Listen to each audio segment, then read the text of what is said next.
சிகரம் தொடு. இதுவுமே வந்து நான் முதல்வன் திட்டத்தோட ஒரு பார்ட் தான். அதாவது கிராமப்புறத்தில பின்தங்கிய பகுதியில வசிக்கிறாங்க இல்லையா? அதில ஒரு 1000 ஸ்டூடண்ட்ஸ் வந்து செலக்ட் பண்ணிட்டு, அவங்களோட திறமைய கண்டுபிடிச்சு, அவங்களுக்கு ஆ உயர்கல்வி பெறதுக்கும், வேலைவாய்ப்பு தரத்துக்கும் வந்து ட்ரெய்னிங் குடுக்கறது தான் இந்த சிறகை தொடு திட்டம்.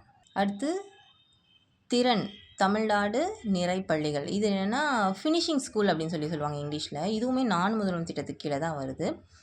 ஸோ இத என்ன அப்படின்னாக்கா,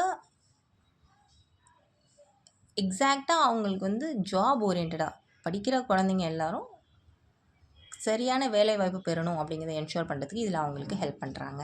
அடுத்து நிரல் திருவிழா. இதுவுமே நான் முதல்வன் திட்டத்தோட ஒரு எய்ம் தான். இது என்ன செய்யும் அப்படின்னாக்க, அவங்களோட சிந்தனை திறனை தூண்டுது. புதுசா என்னென்ன அவங்கள்ட்ட திறன் இருக்கோ அத ஊக்குவிக்கிறது. ஸோ லாஸ்ட் இயர்லாம் பார்த்தோம்னாக்க, நெறைய இன்ஜினியரிங் ஸ்டூடெண்ட்ஸ் வந்து இந்த திட்டத்து மூலியமா உருவாக்கியிருக்காங்க. அண்டு இந்த திட்டத்தில பார்த்தோம் அப்படின்னாக்கா, ஸ்காலர்ஷிப்ஸுமே குடுக்குறாங்க. அண்டு இத பயன்படுத்தி கிட்டத்தட்ட 43 குரூப்ஸ் வந்து சக்சஸ்ஃபுல் ஸ்டார்ட் அப்ஸ் ஓப்பன் பண்ணியிருக்கிறாங்க. இதுதான் இந்த திட்டத்தோட ஸ்பெஷாலிட்டியே.